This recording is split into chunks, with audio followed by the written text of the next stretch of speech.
नमस्कार दोस्तों, राशि चक्र इस चैनल में आपका स्वागत है।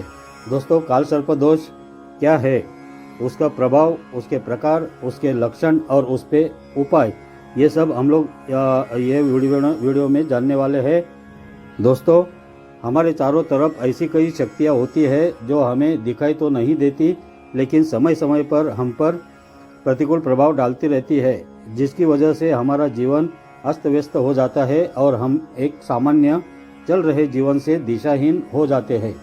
जन्म के वक्त मनुष्य अपनी कुंडली में बहुत सारे योगों को लेकर पैदा होता है। कुछ योग बहुत अच्छे होते हैं तो कुछ खराब होते हैं, और कुछ ऐसे भी होते हैं जो मिश्रित फल प्रदान करते हैं। मतलब व्यक्ति के पास सारी सुख सुविधाओं के होते हुए भी वह परेशान रहता है। ऐसे में व्यक्ति अपने दुखों का कारण नहीं समझ पाता है और ज्योतिषीय सलाह लेता है। ज्योतिष उस व्यक्ति की कुंडली का पूर्ण रूप से अध्ययन करता है, तब उसे पता चलता है कि उसकी कुंडली में किसी प्रकार का दोष है। ज्योतिष शास्त्र के अनुसार जन्म कुंडली में अनेक प्रकार के शापित योग हो सकते हैं। काल सर्प योग भी इन्हीं दोषों में से एक है। काल सर्प दोष का किसी जातक की कुंडली में उपस्थिति मात्र ही उसे भयभीत कर देता है। लोगों की ऐसी धारणा बन चुकी है कि काल सर्प दोष व्यक्ति के लिए कष्टकारी होता है, लेकिन ऐसा जरूरी नहीं है कि काल सर्प दोष की वजह से व्यक्ति को केवल कष्टों का सामना करना पड़ता है। इस बात का अंतिम निर्णय जन्म कुंडली में विविध लग्नों व राशियों में अवस्थित ग्रह के भाव के आधार पर ही किया जा सकता है। ऐसे कई लोग हैं और थे जिनकी कुंडली में काल सर्प योग होने के बावजूद वह ऊंचे पदों पर है और काफ़ी नाम, शोहरत और पैसे उन्होंने कमाए। उदाहरण के तौर पर भारत के प्रथम प्रधानमंत्री स्वर्गीय पंडित जवाहरलाल नेहरू, स्वर्गीय मोरारजी देसाई और श्री चंद्रशेखर जैसे बड़े लोगों को देख सकते हैं। इनकी भी कुंडली में काल सर्प दोष था, बावजूद इसके इन लोगों ने काफ़ी प्रसिद्धि प्राप्त की।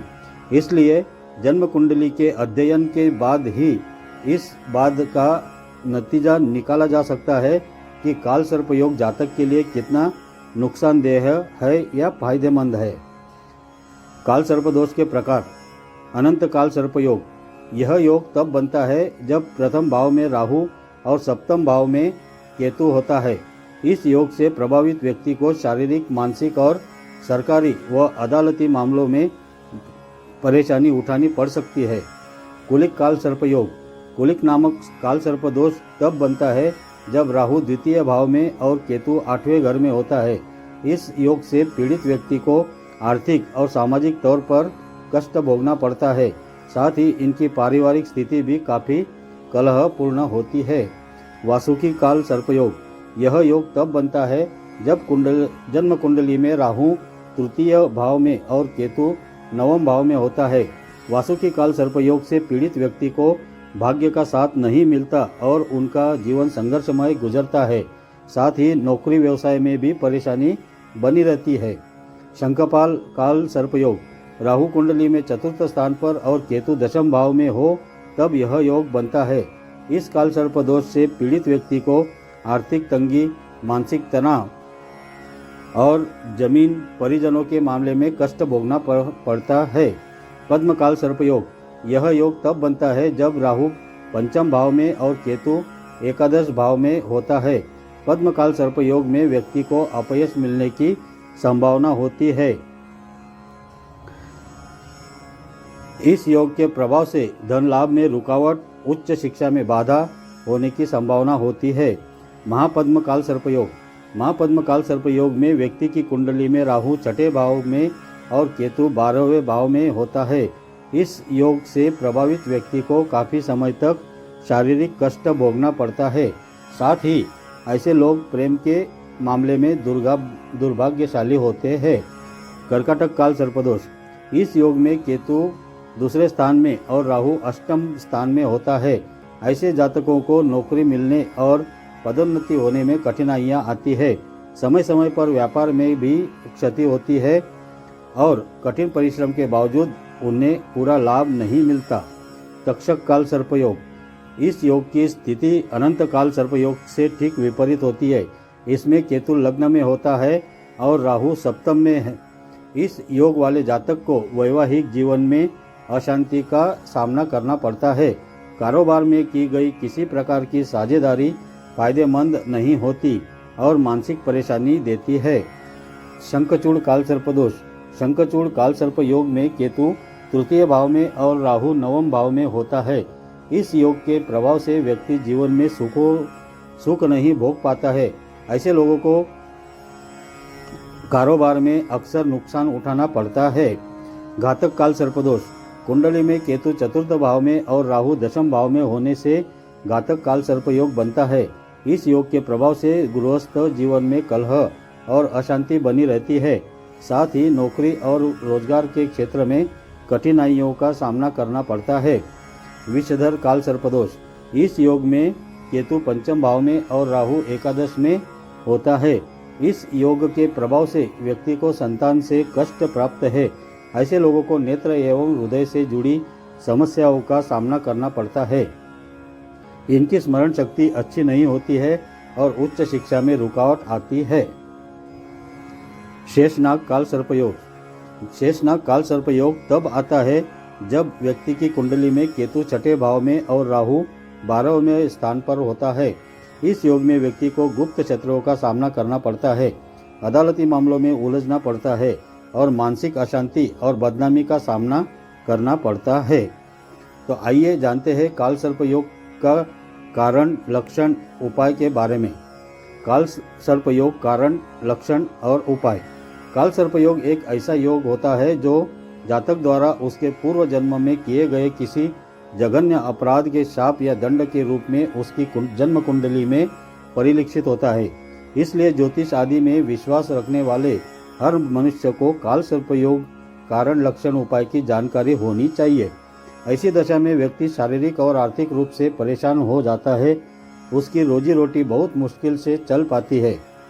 यदि बालक धनाढ्य घर में पैदा हुआ है फिर भी उसको आर्थिक क्षति का सामना करना पड़ता है। न केवल आर्थिक बल्कि उस बालक को तरह तरह की स्वास्थ्य समस्याएं भी हो सकती है। कुंडली में कालसर्प योग का पता चलते ही व्यक्ति को भयभीत होने की बजाय उचित ज्योतिषीय सलाह लेकर इसके निवारण या प्रभाव को कम करने का तरीका जानना चाहिए। यदि किसी जातक के लिए कालसर्प योग का प्रभाव बेहद अनिष्टकारी हो तो उसे दूर करने के लिए विभिन्न तरह के उपाय भी किए जा सकते हैं। हमारे ज्योतिष शास्त्रों में ऐसे सारे उपायों के बारे में बताया गया है जिनके द्वारा हर तरह की ग्रह बाधाएं व दोषों को शांत किया जा सकता है। लेकिन ध्यान रहे कि किसी भी तरह का उपाय करने से पहले आप एक बार ज्योतिषी की सलाह अवश्य लें। आइए जानते हैं कालसर्प योग दूर करने के कुछ आसान उपाय। यदि पति पत्नी के बीच निजी जिंदगी में क्लेश हो रहा हो तो आप भगवान श्री कृष्ण या बाल गोपाल की मूर्ति जिसमें उन्होंने सिर पर मोर पंख वाला मुकुट धारण किया हो वैसी प्रतिमा को अपने घर में स्थापित कर प्रतिदिन उनकी पूजा अर्चना करें। साथ ही ओम नमो भगवते वासुदेवाय इस मंत्र का जप नियमित करें। ऐसा नियमित रूप से करने से कालसर्प दोष की शांति हो सकती है। यदि किसी जातक की कुंडली में कालसर्प दोष है तो उसे रोजाना भगवान शिव के परिवार की पूजा करनी चाहिए। इससे आपके सारे रुके हुए काम होते चले जाएंगे। यदि आपको शत्रु से भय है तो चांदी या तांबे के सर्प बनवाए और किसी भी शिवलिंग पर चढ़ा दे। ऐसा करने से व्यक्ति का भय दूर होता है और छुपे हुए शत्रुओं का भी नाश होता है। शिवलिंग पर रोज मीठे दूध चढ़ाए। ऐसा करने से गुस्सा शांत होता है और जातक को तेजी से सफलता मिलने लगती है। नारियल के गोले में 7 प्रकार का अनाज, उड़द की दाल, गुड़ और सरसों भर ले। अब उसे बहते हुए पानी या फिर नाले आदि के गंदे पानी में बहा दे। ऐसा करने से आपका चिड़चिड़ापन दूर हो जाएगा। इस प्रयोग को आप राहु काल के समय भी कर सकते हैं। कालसर्प दोष के लिए सबसे आसान उपाय।